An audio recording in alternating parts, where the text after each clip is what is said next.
Hello, and welcome to today's Augustana Human Library session. The title of today's human book is From Prison to Policy Change, and this is their book's abstract.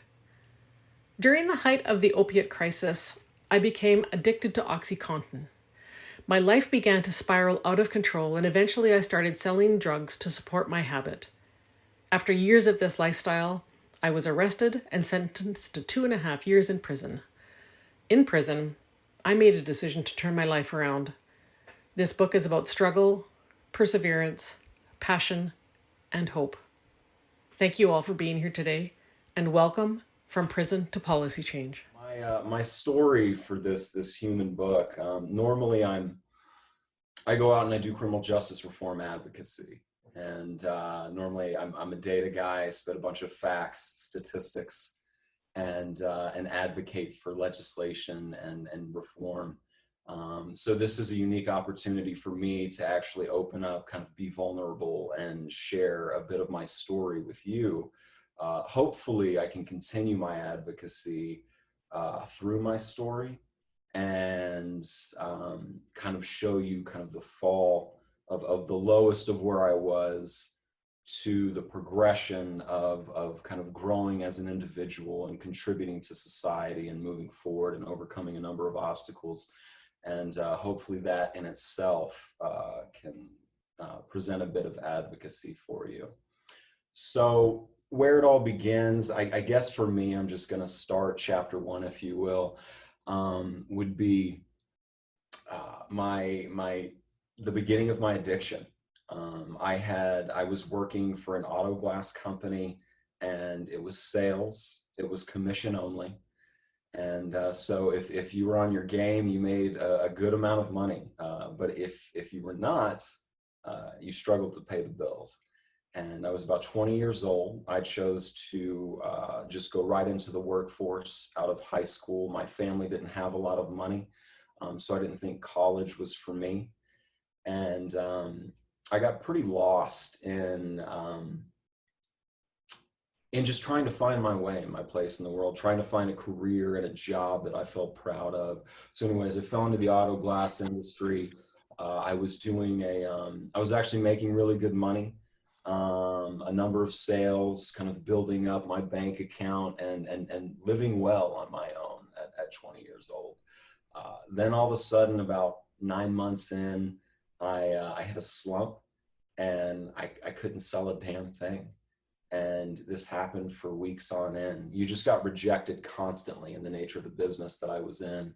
And it just kind of got to me. And for whatever reason, I couldn't get past it. I was just in this slump. And I started seeing my bank account dwindle. All of a sudden now I don't know if I'm going to be able to pay rent. I'm facing possible eviction. I don't have any food in the fridge.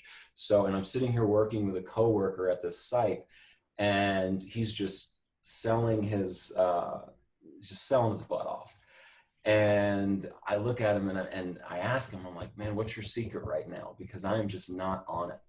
And he told me that he took a pill, and it helped him. Like, he was just upbeat, happy, on point, and he was just selling his ass off. He had made, I think about that day, he was already about $500 take home for him. And so I had one sale for like $15 that I was going to be able to bring home. So I needed some money. And anyways, the pill that he took was OxyContin, 80 milligrams. And I'd never heard of it. Didn't know anything about it. I thought it would be like a Valium, which is like a low dose anti-anxiety type of thing. I didn't even ask him what kind of pill it was. He just asked me if I wanted one. And so I said, yeah, sure. Anything, because right now I'm facing eviction. And so whatever I can do to get my sales up. So I took it. And within a 4-hour period, I made about $500 in sales, just on point, picking it up. Just every single person that I spoke to, I was upbeat, I was happy, I was enthusiastic. It was like I knew what they were going to say and counter with before they said it. And I had never felt better as far as just being on my game, as far as, sales are concerned. Anyways, fast forward, this continues every single day for, a number of weeks. I even chose to not take my days off because I was just making so much money, and my paychecks had never been higher, and so this was just continuous. Um, months into this, I had been taking these every day. He was just actually giving them to me for free every day. And the trade-off, what happened is I would give him a ride, and I would get free OxyContin. And so finally, I took, it gets hot out here in the summers, as I said. And so it was, I just needed a break. So I had like a 3-4 day weekend that I took off, and it hit me. I felt terrible, and he ended up calling me. My coworker buddy, his name was Les. He ended up calling me and asking if I could go pick him up, if we could go pick up some Oxy. I told him no. I felt like shit, and I felt like I had the flu, and I was really fatigued. I'd thrown up. And he was like, "Oh no, you're not. You don't have the flu." He said, "You're just withdrawing. You're just dope sick." I didn't even know what that was. I was so naive at that time. And yeah, and so I kind of laughed, and I was like, "No, I've had the flu before, and I know what it is. Like I just, I need to stay home and get some rest." So a few hours go by, and it just starts compounding. This feeling of just, it was like the worst physical feeling, but also this mental. I couldn't think straight. I couldn't concentrate on anything, and just to even get up and go to the bathroom was a struggle, just because of that withdrawal that I didn't know at the time that I was experiencing. So anyways, I call him back up, and I say, "You know what, anything to get rid of this feeling, let's go." I go and I pick him up. We go and we pick up some Oxy, and sure enough, I do it, and I feel fantastic. Um, and that was kind of the start of the downhill spiral that was an addiction to opiates. And I started using it every single day. We had a connection that they would sell street value for an OxyContin 80 was around $35 to $50 a pill at the time. And we were getting them from a guy who had a prescription for about $5 a pop. So we would get them. He would then turn around and sell them. And to sell one means we got 7 for the same value. 6 to 7. I mean, it just varied depending on, the price they paid, obviously. But anyways, enough to support a habit consistently for a very extended period of time, and enough to develop an addiction that was just out of control. OxyContin 80 milligrams were the strongest that you could get. It was called hillbilly heroin, nickname. It's basically synthetic heroin. And yeah, just did months on end, and at extremely high doses, a number of pills, and just kind of living it up, if you will. Fast forward, and that connection, he ended up dropping dirty for methamphetamines and got cut off of his prescription.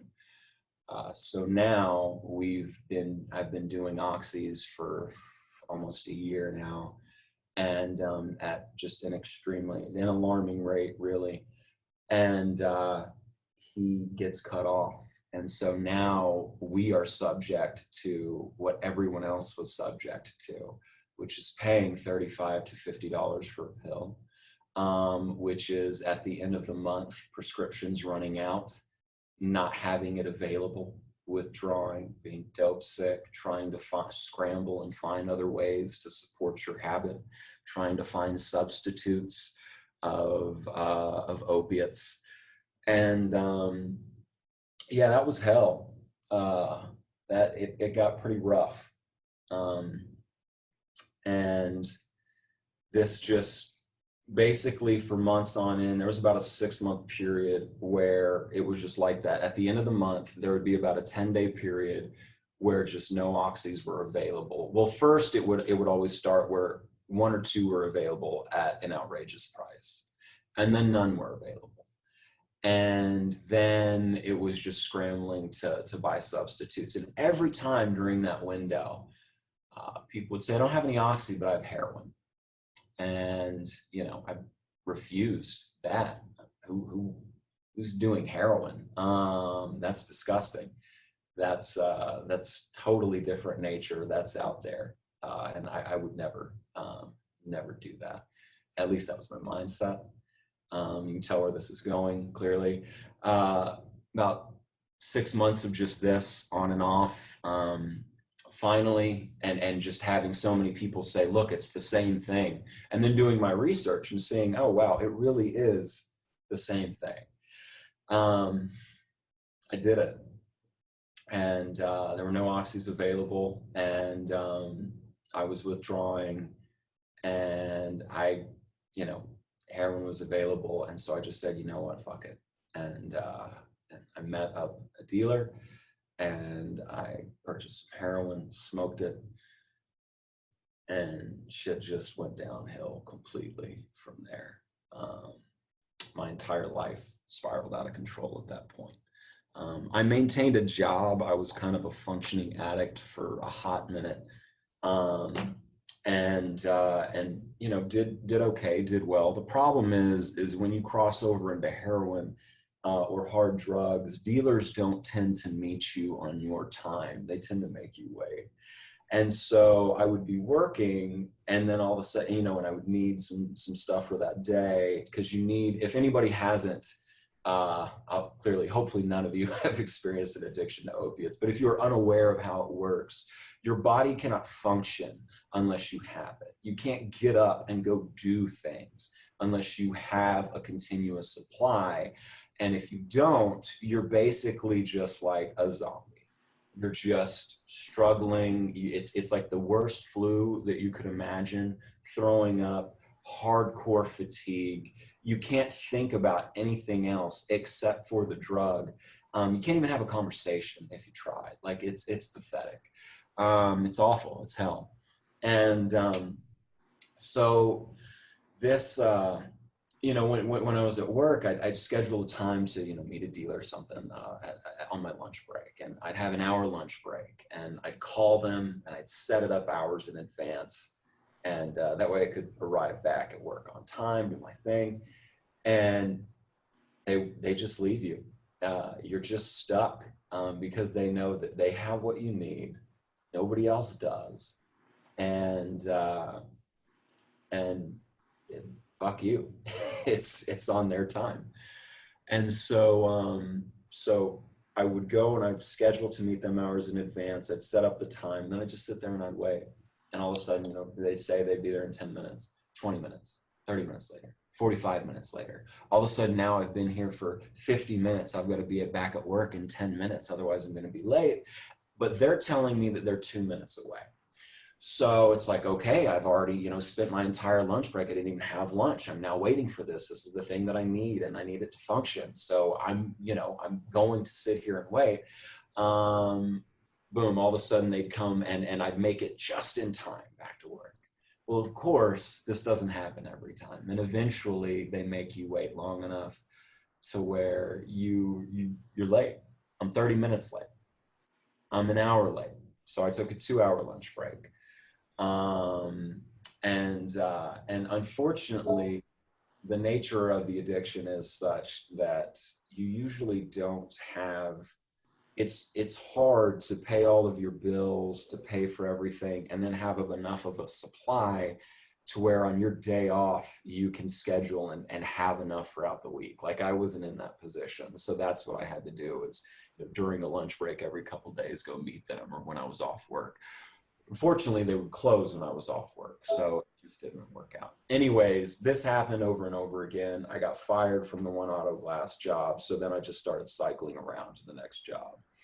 That happened so much to where then I couldn't go back and I didn't have a job. And so now I'm just scrambling with no job, trying to support my habits and pay for rent and do all of these other things while maintaining a full-fledged heroin addiction that doesn't last long. And so shit fell apart. And when it does, it seems to fall apart rather quickly. And I ended up homeless.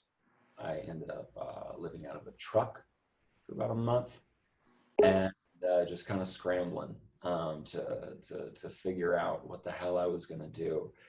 While I was homeless, though, and it sucks because you would think that somebody's homeless, all right, they're going to stop, right?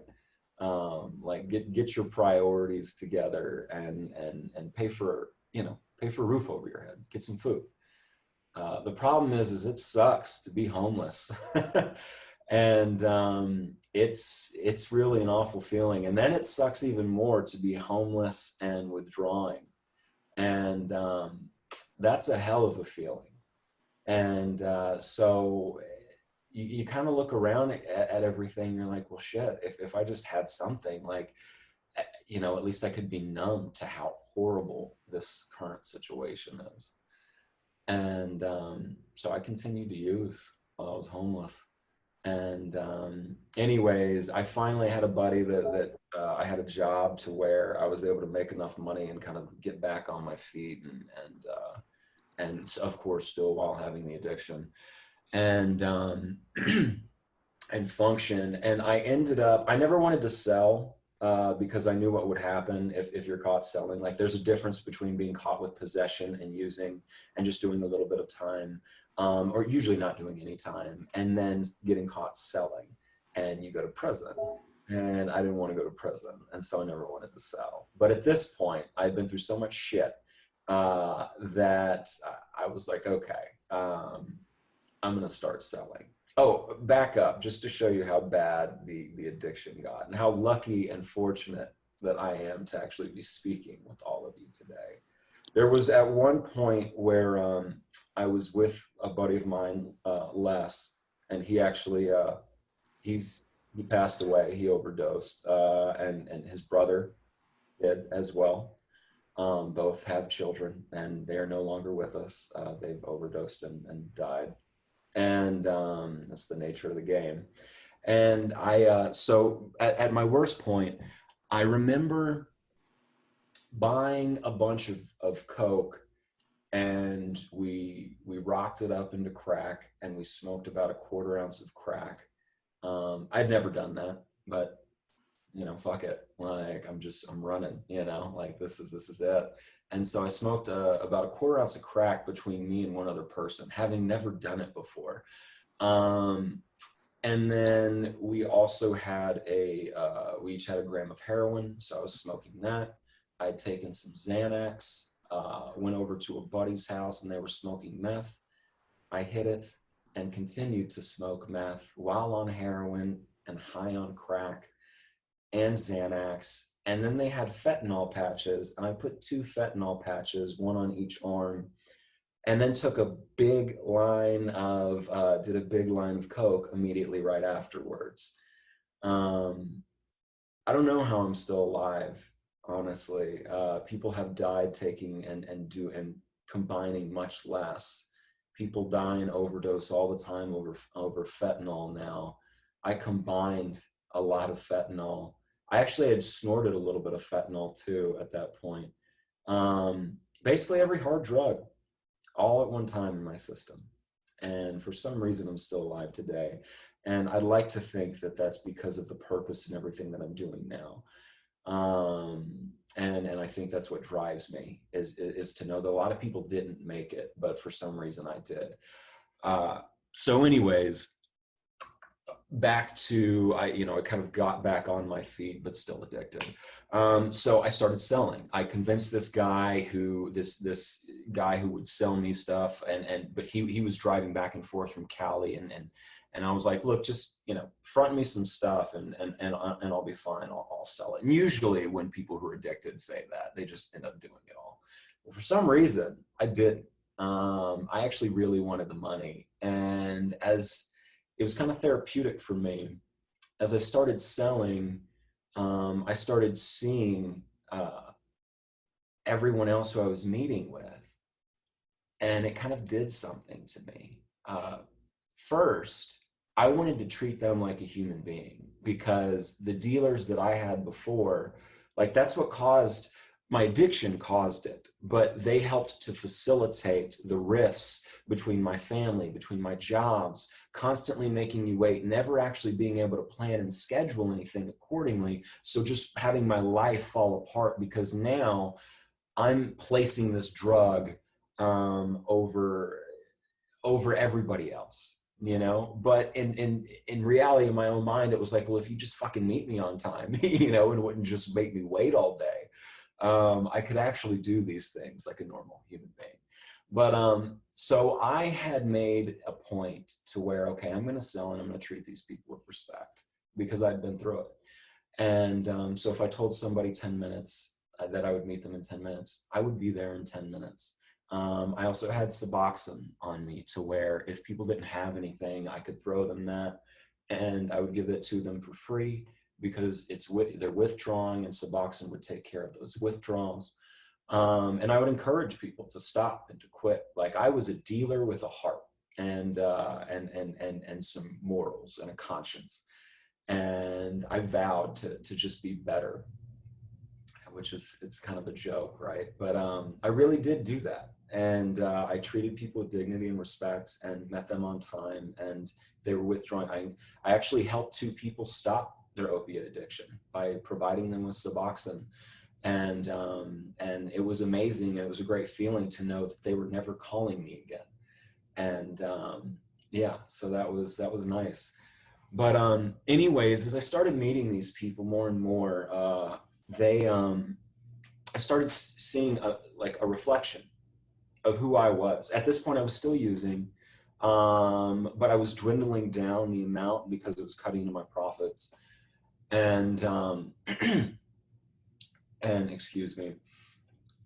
And so I, still using, because I needed, you've got to do it to function. I didn't have time to sit there and detox. And but every single person that I met, I'd see them, and it would be this reflection of me. It was like this epiphany, like, oh my God, is that me? Is that who I've been? Is that what I look like? There would be people who would call me, and they would pick up in the morning, and they would be freaking out, you know, or later that afternoon, as if they haven't had anything all day. And it's like, no, I've done it. I know you're not going through withdrawals. And they would just be blowing my phone up, freaking out, like, you promise you're going to meet me, blah, blah, blah. And it's like, yeah, I just told you. When do I never not meet you? And it just, I started to see just how paranoid it makes you, how just everything within your life revolves around the drug, and how it slowly tears you apart and makes you just not even a human being anymore. You're seriously, like, if anybody's ever seen The Walking Dead, you're like you're like the dead, except you don't want brains and flesh. You just want the drug. And yeah, that's a pretty damn good analogy, actually, because that's how it is. So anyways, over time, I started decreasing my use, and winding down what I was taking, and until the point where it was virtually nothing. It was basically nothing. And I remember going, to meet people, to sell and everything. And at this point, I was like 26, 20, 27. So I'd been, using, having an addiction and all this shit for just years. I basically wasted my 20s. I did waste them. And I remember going to meet people, and on the way to meet them, I would pass by the University of Arizona, and I would see, the college, and now, it has James E. Rogers College of Law, College of Architecture, Eller College of Management, all these things. And I remember just like just being so depressed at one point, thinking like, wow, that could have been me. That could have been me. I threw it all away. Just to backtrack for a bit, when I was in grade school, I was always, I'd take my tests, and I used to take pride in being the first one done. Duke University sent shit to my parents when I was in 8th grade, trying to recruit me to go to their university. I was always in advanced placement classes. Um, I I used to love school when I was a kid, and so I always thought that I'd be going to college, But then as I was growing up, I realized like my parents just didn't have the money, and neither of them had a college degree, and so they weren't aware of the process of being able to apply for financial aid and take out loans. And unfortunately, because I was of the lower income at my school, they put us in like a rich area, or they moved in this kind of rich area, but we lived in like a cheaper house, because they wanted me to go to a better school. Well, when that happened, I was surrounded by all these kids with money, and all their parents. They were college educated, so they kind of guided them through that process. Well, I guess when I spoke to my guidance counselor, like, college just wasn't my route. I mean, my parents couldn't afford it. My parents didn't go. Like, it was known that I didn't really have money. So nobody helped me out with that. So anyways, I remember, fast forward back to, 27, driving by the U and the University of Arizona, and just seeing like, wow, well, that could have been my life, but I wasted it. It's gone. It's devastating. I remember going home and being in tears at night, just thinking like, what the fuck did I do with my life? And how do I get out of it? How do I get better? How do I improve? How do I I don't know. I don't know. I ended up meeting this guy just to do one of my deals, and we hadn't even done the deal yet. He just came to actually pop by, because I would let him swing by my house, and he came to. I was like, just pick me up. I got to run to a gas station. Let me get some milk, and then when we get back, I'll throw you some stuff. And so we go and we do that, and we go to the gas station. We hadn't even done the deal yet. And boom, all of a sudden, all these cops just swarm the vehicle, guns drawn. I've got guns in my face.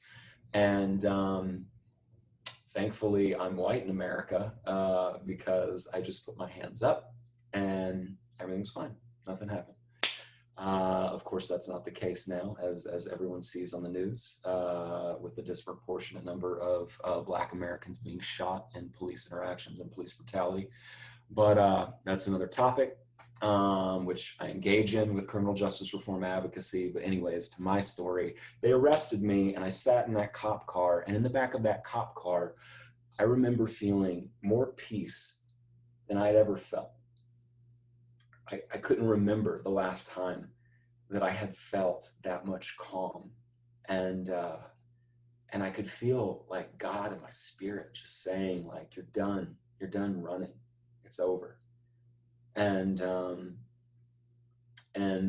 I went to jail, and the first day that I was in, when they took me to a cell, after processing, I opened the Bible, and whether or not you're religious, it doesn't matter for me. Just my own spirituality, like what I saw as I opened, and I kept going to these verses that was just saying, talking about discipline and building character, and talking about, you're going to be enduring training. It was basically Hebrews 11, Romans 5, and a few others.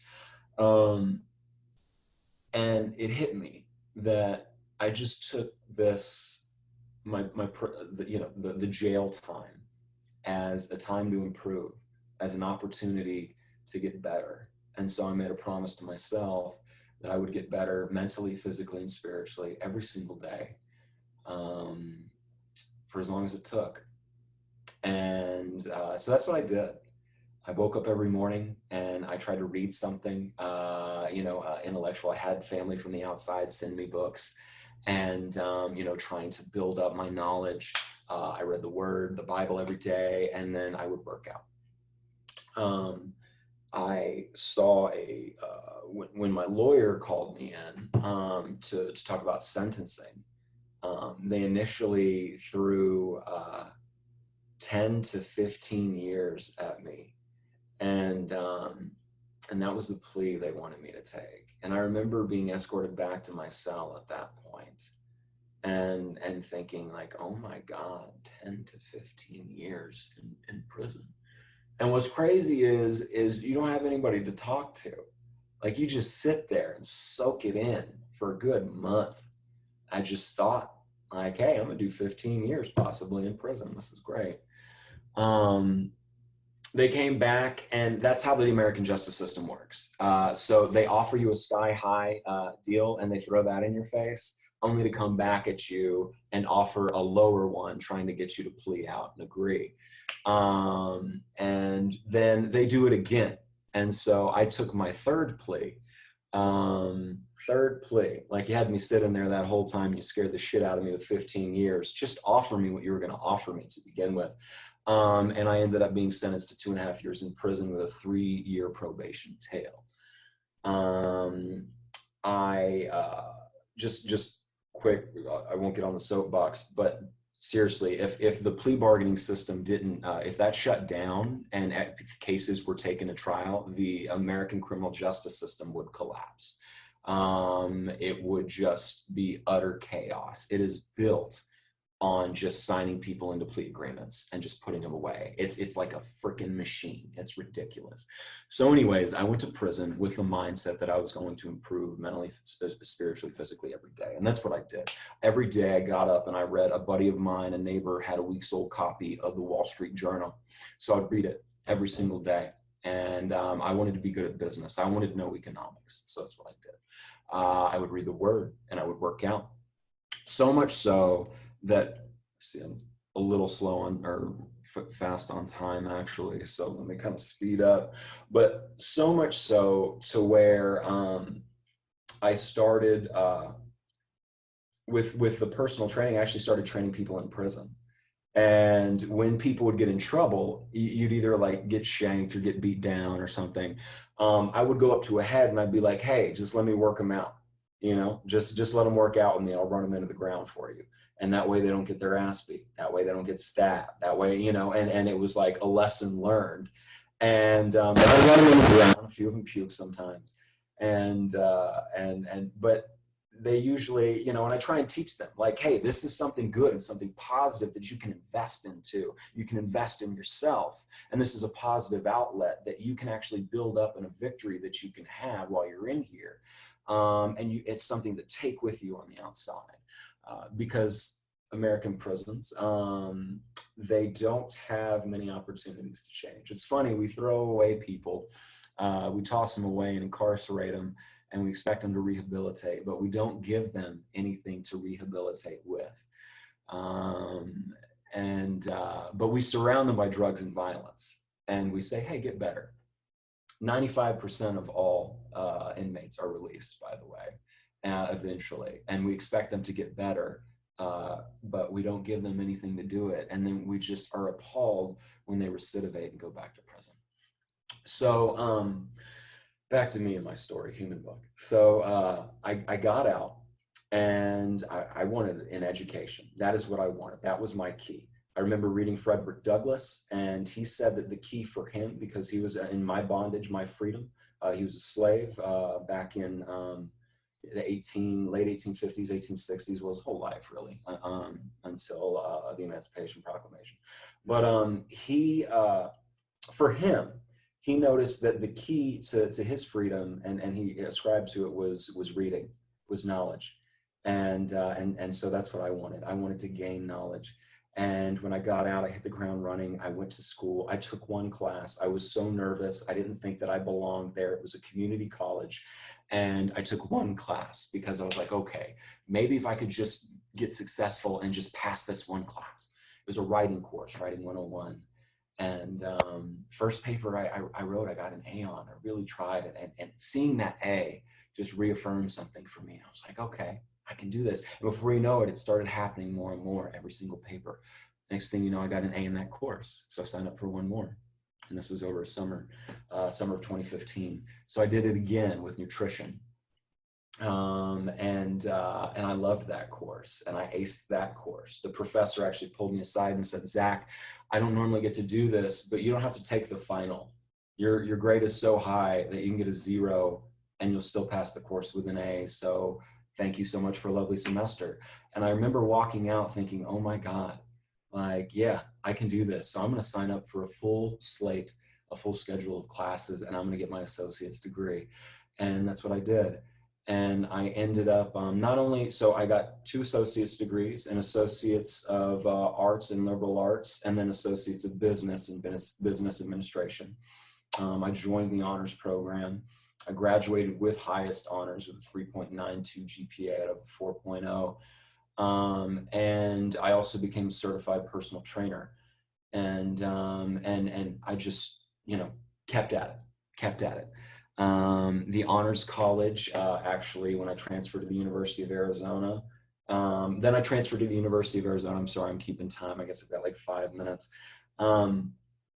So I applied to 2 schools to transfer. It was the University of Arizona and Columbia University in Manhattan, Ivy League. And I got admitted into both. And I remember thinking that I needed to go to Columbia to overcome the stigma of my felony conviction.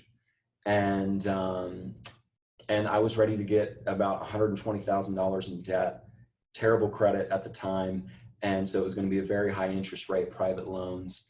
And, but I thought that's what I needed, because when you're a felon in this country, you cannot get housing, you cannot get a job, you have to overcome so many obstacles. And so I was willing to just say, oh, fuck it. If I can have Columbia on that degree, maybe that'll get me somewhere. Columbia actually let me defer my acceptance. I actually was going to transfer to Columbia. I put down a deposit and everything. I was ready to go. I signed the loans.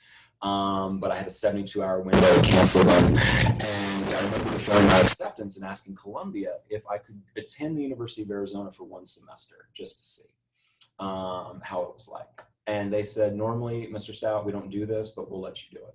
And so I actually had a professor who at U of A, University of Arizona, who I loved, and he went to Columbia, and he kind of mentored me and assured me, no, you can attend the University of Arizona and get a damn good education. And you don't need to get into that debt to overcome that stigma. And so I followed his advice, and I became a triple major at the University of Arizona. My majors were PPEL. It's like a traditional political philosophy, political economy degree. It stands for philosophy, politics, economics, and law. But I also loved philosophy and economics, so I wanted to study them individually as well and gain in greater depth. So I studied philosophy, concentration ethics, and then I studied economics at the business school at University of Arizona. I had a 4.0 GPA all up until my second to last semester, where I enrolled in the accelerated master's program for philosophy. The University of Arizona has the #1 political philosophy program in the country. And I took a seminar on David Hume, and the professor gave me a B. I deserved it though. And so that was my first B at the U of A. My only B, actually. I ended up graduating U of A with a 3.96 GPA, made Dean's List with distinction like every semester. I was awarded, nominated for the Dean of Provost, or the Provost Award, Dean of Students Provost Award. I was a finalist. They gave me the Catherine A. Governor Perseverance Award. I was nominated for a Leadership Award. It was pretty incredible. And I also have had the opportunity to advocate for criminal justice reform. I joined an organization called From Prison Cells to PhD out of Baltimore, Maryland. The executive director was incarcerated, and at the age of 21, the prosecutor told him that he would never amount to anything. Well, when he got out, he got a degree, got his MBA, and then got a PhD. Now he's a professor. He's a professor at Howard University and Johns Hopkins University of Medicine, studying epidemiology, or endocrinology. I'm sorry, endocrinology. And so, anyways, that's the director. I'm now affiliated with that organization, and they have allowed me to do a ton of advocacy. I've been flown out to Washington, D.C. to advocate for the REAL Act. It was a chance to expand Pell Grant access to every incarcerated individual in the country. The Pell Grant it provides funding for low-income individuals to pursue a college degree. That was incredible, walking through the halls of the Senate and the House, and just speaking with legislators on a national level, advocating for Pell Grant restoration. I actually helped guide Pima Community College and the University of Arizona in the Second Chance Pell pilot program. What that was is the Pell Grant was killed in the '94 crime bill with Bill Clinton. And then in the Obama administration, they expanded a pilot program and created 60 sites nationally to provide Pell Grant access for inmates to pursue education while they're incarcerated, to see if it lowered recidivism rates on the back end and provided them with a better opportunity once they were released. It was so successful that the Trump administration, of all administrations, and Betsy DeVos, tripled the number of sites for Pell Grant access. And so they took it from, actually it was 60 to begin with, and so they took it to 180 total. Well, I drafted the letter of intent for Pima Community College and the University of Arizona to submit to the Department of Education to participate in the Second Chance Pell Grant pilot program. Both letters of intent had to be signed by the chancellor and the university president, respectively. We got them signed and submitted. Both letters of intent were accepted, and institutions were able to move forward in the next round of the grant application process. What was amazing, though, is the president of the University of Arizona, this is how much advocacy I had done at this time. So I was in DC, and I just got done talking with legislators, like I'm feeling on fire, and my contact at U of A hit me up and said, look, President Robbins, the president of the University of Arizona, is hesitant to sign this letter of intent because he doesn't want a negative impact from Governor Ducey, Arizona state governor, on not providing any funding in the future, because he wants to make sure that Governor Ducey is for the University of Arizona participating in this program. Crazy, but luckily I had already met with the governor's office about a month prior. And so the letter of intent needed to be signed by the president within 24 hours at this time. The deadline was due. It was the 11th hour, so to speak. And I contacted the governor's office and I said, hey, we need you to reach out to President Robbins and assure him that you encourage this application. And they did. And within 24 hours, and it was signed by the president of the university, submitted, approved, and then we moved on to the next round. And yeah, so that was a great opportunity. I've also advocated at the state level with multiple organizations. I've gone to the Arizona State Capitol for 2 years running now, advocating for different pieces of criminal justice reform legislation. I've had the opportunity now, I'm both a mentor and an ambassador with From Prison Cells to PhD. And I'm also a part of a West Coast affinity group that is a coalition with Unlocking Higher Education, From Prison Cells to PhD, Vanderbilt University, and Princeton University, their teaching initiative, to advise on how to get STEM opportunities, STEM education opportunities within the prison setting. Currently, I'm enrolled in a dual master's program at the University of Arizona. One is a Master of Legal Studies with a concentration in law and economics. I received a fellowship with a full ride scholarship to that program. And I am also enrolled in the Masters of Public Policy program at the University of Arizona. Initially, I was told I would get a full fellowship plus a stipend, but due to COVID, funding was decreased drastically. And so that went from a full ride to 50% scholarship. But it's, I'm very proud of these opportunities, and I'm looking forward to continuing in my education. And ultimately, I want to go to law school. That's where I've got my sights set on. And I'm hoping to attend, hopefully, an Ivy League law school. Maybe I can go to Columbia this time around, because I believe the debt for law school would be worth it. And I'd be willing to take on that debt, to advocate, to continue to advocate, not only for people who've been impacted by the system at an individual level by representing them as their legal counsel, but to advocate broad sweeping legislation to make real change here in this country. There's momentum for criminal justice reform, and I'm hoping to ride that wave and really get it going, because as you know, the United States leads the world in incarceration. And we need to do something about that. We represent 5% of the world's population, yet 25% of the world's incarcerated population. Yet we call ourselves the land of the free. And so I hope to actually create some change and do my part to live up to those ideals and those values. And I think I've ran out of time. Does anybody have any questions? Hi, thank you very much, Zach. That was super interesting, and there's just layers and layers of good things to kind of pull out of there in terms of questions.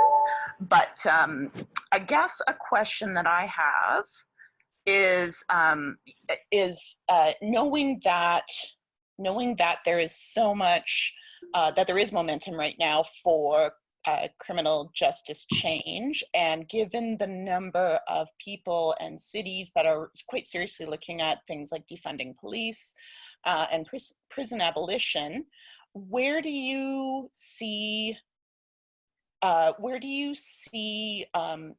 educational work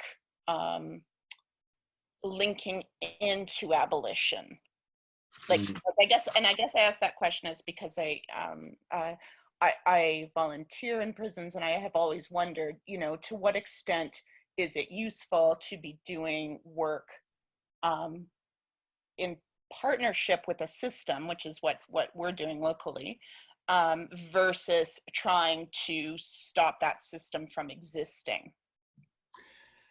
Yeah, that's a great question. So keep in mind, I damn sure don't represent every formerly incarcerated individual. For sure. My opinion, but there are a lot of friends that I have and advocates who are in the abolitionist movement. I, for one, actually am not for completely abolishing the prison system. Okay. I believe that we need to drastically reduce the length of prison sentencing, and we need to, after being incarcerated, it's not that everyone is a bad individual that needs to be locked up, but some people need a timeout. Like, there are some people that are violent, and they're going through some things, and our communities, I believe, would be safer with them off the streets, at least temporarily. And we need to kind of keep that in mind. However, the educational aspect, have you heard of BARD, prison education? No, I haven't. No, So I've heard of Inside Out and of Walls to Bridges, which is the Canadian version of Inside Out. Okay, yeah. So this is they've actually debated the Harvard debate team and a few others, but they're most famous for debating the Harvard debate team and winning. And so a bunch of inmates debated Harvard's debate team and won, which is just mind-blowing to me. But these aren't non-violent offenders. These are people who have committed murder, who have committed, all kinds of, just the most heinous crimes that we would envision. And what's amazing is their recidivism rate, basically 97.5% of these individuals who go through the program and get released do not reoffend. Yeah. So that's where education comes into play for me. There was a RAND study that was done, and a few other studies as well, one from Georgetown, another from Emory, But for every, so the national recidivism rate in the United States is 76% within a 5-year period. 67% within 3 years. And so recidivism, for those of you who may not know, is going back to prison, reoffending upon release. So with education, that drops substantially. An associate's degree takes it all the way down to 13.5%. A bachelor's degree, 5.7%. And with a master's degree, it's basically zero. It's just under 1%. So I believe that education is not only a good investment, a humane investment for the individual, but it's a damn good investment for our society, because it keeps people out of prison. It keeps people from reoffending. It gives them hope. It equips them with a set of skills and empowerment that then they have, and they want to contribute to society. And it kind of opens their eyes to see that there's something more. And on top of that, a study was done, I believe Obama quoted it from the RAND organization. For every dollar that you invest into prison education, you save $3 to $5 on the back end in recidivism costs. And like here in the state of Arizona, we have the 4th highest incarceration rate in the country, and we spend over $1 billion annually on corrections costs. That's more than education. That's more on child safety. Like we would rather spend money on imprisoning our society than on educating it. And to me, that's just backwards. So I hope that kind of answered your question. Yeah, no, it's just interested in your perspective on it. So thank you. Yeah, no, you're welcome. Yeah. Zach, you mentioned you had, family would send you books and stuff to read. Can you talk a bit about your relationship with your faculty with your family through this whole journey? Were you alienated at every time, or were they by your side regardless of the struggles you were having or whatever? Yeah, so that's where I was very fortunate. Is not through my addiction, actually. I remember there's a voicemail that I had where my father left, and he said, I no longer have a son. He basically disowned me, and he said if anybody ever asks, his son died, because I was just such a different human being, and he just had lost all hope. My mother was in an abusive relationship. At that point, they were divorced, and I remember this guy was just hammered drunk, and I was concerned, and I went over to her house, and he said, you have to choose, it's your son or me. And she hopped in the car with him, and they drove off. And so there wasn't, I didn't have family for a long time during my addiction, but for some reason, my imprisonment seemed to bring us together. I don't know how, I don't know why, but they started seeing me. She left the guy that she was with, the abusive relationship. My father communicated with me. And so, yeah, they would send me, I would just tell them, look, send me any kind of books, anything that's knowledgeable, anything from a professor, any study, any whatever, just send it to me so I can gain some sort of knowledge. And I remember the worst book, though, that she sent me was The Art of the Deal from President Trump. And I remember reading it thinking that I was dumb and having read it. Because there was no skill, there was no knowledge that I gained from negotiations. It was just like a 300-page book about him bragging about small economy. But anyways, so I remember like having a negative view of him before he ran for president. But yeah, so I was very fortunate and very blessed. And upon my release, instead of having to go to a halfway house, I was able to go live with family. And that was huge for me. And I'm not saying that I wouldn't be here where I am today without it, but it damn sure made an impact and a positive one on me, being able to have a silent place to go study and not being surrounded by people where it's just ultimate chaos, and system imposed chaos on top of so many things that you just, like, people don't realize when you get released from prison, you have nothing. It's starting all over. And it's starting all over when there are no resources available. You're in a halfway house, and the person next to you may not care. They may want to reoffend. They may be going out trying to look for that next high or going to mess up. And meanwhile, you're trying to do better. But everyone that you come into contact with, the person who runs the halfway house, your PO, they all view you as your scum and you're about to recidivate. And then when you go and apply for a job, you check that box and you don't have the skills to apply for a good job usually. And even if you do, they're not going to be looking for you because you just got out. So you have to apply for something that's minimum wage, and they know it, and they treat you as such during the interview process. They treat you as such when you're employed by them because they know that they can just let you go any minute. And if you don't have a job, that's a condition of release. And if you don't have a job, you could be sent back. So you are basically theirs and they own you. And not every person treats you that way, but a lot of people do. And it just compounds on you day after day. And it reinforces this negative stigma that society has imposed on you. And so whatever insecurities that you had within your own self are now just amplified by your daily interactions with every other person. So yeah, it's pretty extreme. So if any of you know anyone who, I mean, you're volunteering in there, which is fantastic. But please don't view people who have been released as scum. See them as a human being and try to give them the benefit of the doubt. Good advice. Thank you. Yeah. I have one more quick question, which is, I know that there are some states in which people have to disclose on job applications that they've been incarcerated, and that really limits people's job opportunities. Yeah. Is that a condition in Arizona, or is that a situation in Arizona? That's absolutely a situation in Arizona. Honestly, I'm not aware of the number of states that don't force you to disclose that, because you're now going into Florida, Maine? Florida might have changed. I feel like I hear here and there one or two places. I think the places that have changed are the state jobs that no longer, because that's what it is in Arizona. Going to apply for like a public job, they don't require you to check it on the initial application. Okay. So then you go through the interview, you disclose it, and they're not supposed to discriminate based on that box, on checking the box. But to mandate private employers and private industry here in the US, where we just run off of unfettered capitalism essentially, is, yeah, that's pretty hardcore. And I know that there'd be a lot of opposition to that. Now, there's a lot of businesses kind of infusing corporate social responsibility and trying to be more progressive in these areas and recognizing mass incarceration as a crisis that are giving people options.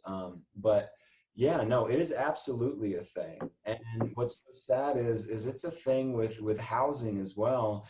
And how do you expect somebody, if you don't have a home, like how can you improve anything? You know, there's this study it's done, it's called the price of relative inequality. Forget the professor, forward it to Nancy, and maybe she could forward it to all of y'all. That was one of the most eye-opening TED Talks that I've ever done. He presented on the data that he found, that they all found. And what matters is not just wealth inequality, but relative inequality. And the areas that had the most violence, the most homicides, the most crime, the most incarceration, all had the biggest disparity and relative inequality. And so when you're sitting here and you don't even have a home, yet you look out on the street and people are driving by in a Mercedes Benz, you know, and it creates a real kind of animosity. And people are struggling just to put food on the table or food in their belly, yet there are other people who have accumulated so much wealth that it creates a friction. And I think no better is that displayed than in this country today. And it's not an argument necessarily against capitalism. You know, I've studied political economy and economics, so I could go off on a tangent about that stuff as well. But it is, and it is an argument for,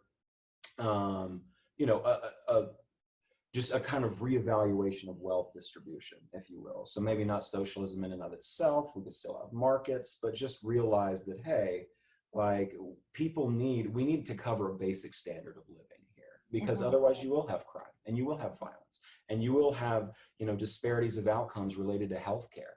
I mean, in our country, we're one of the only industrialized nations, developed economies that allow people to go bankrupt due to medical debt. and 67% of our bankruptcies are due to medical debt. So if you get cancer and you have to pay it and you don't have the coverage, we say, hey, good job surviving. Good luck getting into any quality home or purchasing a good vehicle without an astronomical interest rate. And so that's how we continue to treat people here on top of the incarceration. So, yeah. Well, thank you so much. Yeah, absolutely. Thank you so much. And I'm sorry to have like gone off on the tangent, but really I just want to get into advocacy, and it's not just with criminal justice reform, but it's back to your thing on education. I think that the education really starts K through 12, and we need to eliminate the school to prison pipeline. And we need to increase access to opportunities, especially for communities of color and marginalized communities. Because if we can do that, we can raise everyone up on a level playing field, and we won't have so many of these negative outcomes. And so I think that doing criminal justice reform correctly just naturally entails doing all kinds of reform with different legislation. Yeah, building that kind of community care and that kind of community investment. Absolutely. Yeah. Absolutely. Yeah. Zach, I have a question that just came to me directly. It looks like, how did you manage withdrawal from drug use? Was it medically supervised? It didn't sound like you had a kind of a rehab process or anything like that. Yeah, no, that's a great question.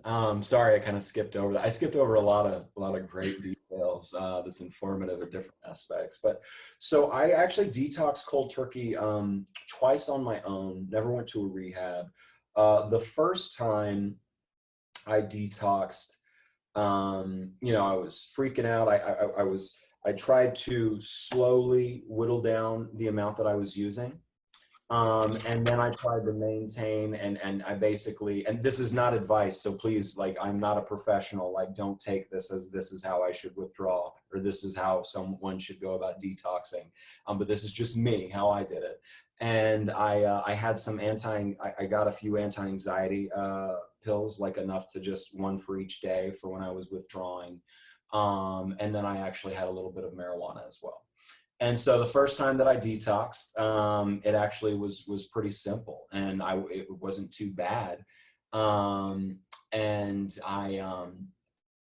on my third day of detox, which is normally your worst day, I had a buddy of mine call me, and he was withdrawing, but he wasn't detoxing, and he used, and he couldn't get his dealer to meet him to provide him with heroin. And so he was just begging me if he could have my dealer's number. And I said, yeah, sure, no problem. So I gave him his number. My dealer would not meet him. And so I was like, look, I'm detoxing. I don't know what, I can't help you. I'm sorry, he won't meet you. And he was like, look, Zach, I know you're detoxing, but I'm not. And that kind of got to me. So on my third day of detoxing, I actually drove, because my dealer would not meet him. I drove, picked up his money, picked up drugs from the dealer, withdrawing from heroin, took the heroin to my friend, and then gave it to him, and he proceeded to open up and smoke it right in front of me. And that the smell, it just hits you immediately. And I walked out the door, and I remember crying tears of joy on the drive home, thinking like, wow, I just beat it. But I wasn't done. I knew that I had still wanted to do it later. And so when I withdrew the second time, that was hell. And I kind of went about it the same way, except I didn't dwindle down. I just went cold turkey and had a little bit of marijuana. And I ended up going to the hospital on the third day because I was vomiting so much. And they said that if I would have waited another like 6 to 8 hours, my kidneys would have failed. And so do it with some medical, medical assistance. And do it properly, because bad outcomes can happen. And so yeah, it's a pretty horrific process, honestly. So, yeah. Sounds like it. Yeah, definitely. In the chat, Kara, one of my Augustana library colleagues, simply says, thank you very much. Excellent. Does anybody else have any other questions or comments? Sorry, it's Allison. I'm just curious to know kind of what in your immediate future. You're pursuing a graduate degree. Mm-hmm. Yeah. And what are you hoping? Do you have kind of a vision for Like, do you want to become a professor? Do you want to be like, what's your hope for your future career? Yeah, so my hope is to be engaged in public policy, whether that's lobbying or legislating. However, I also want to practice law, represent individuals who are impacted by the system. Ideally, though, that would kind of be, so my partner, who is incredible, Lauren, she's wonderful, and we both want to start a nonprofit and help individuals that we've both been, that have been through the things that we've been impacted by. And so actually we just formed an LLC right now for consulting. We're consulting with Pima County, helping them with provide coronavirus relief funds, distributing to small business and food pantries and whatnot. So that's a great thing, and it's a great thing to be a part of. But she's a powerhouse and just incredibly knowledgeable with the law. And so we kind of both want to go that route. But for me specifically, public policy, legislative change, assist people pro bono. Well, I would like to thank you for sharing your story with us today. It's amazing how quickly the human body gets pulled into addiction like you experienced, and the impact on like a person's health and relationship and finances. It's complicated and scary. I'm just thankful you shared your story with us today, and I guess more thankful that you found a way forward in life. I can't imagine like how much courage and persistence it took to get where you are today.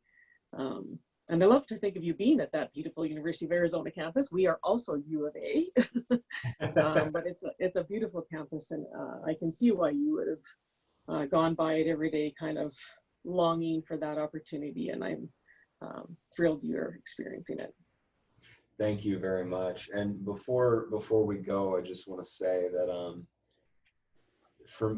I am one of many all across the country who are doing the same exact thing, and who have been given a second chance, and who are just making incredible headway moving forward. And I was inspired by Dr. Stan Andres, the director of P2P. He's a professor at 2 universities. Sean Hopwood's another one. I encourage y'all to read his story. He's got a book, Lawman. He was incarcerated for 8 years, taught himself law while in prison. Now he's a professor of law at Georgetown. There's a number of people like that all across the country. And so if you know anyone who's been incarcerated, if you know anyone who's battled addiction, they can overcome it. If you yourself have battled it, you can overcome it. And you can absolutely move forward. And it's never too late to aspire and to just pursue your passions and your dreams. And I hope that, part of my story helped motivate you in some small way. So that's great. Well, thank you everybody for joining us today, and hope to see some of you next week. Thank you. Y'all have a good one. Thanks all.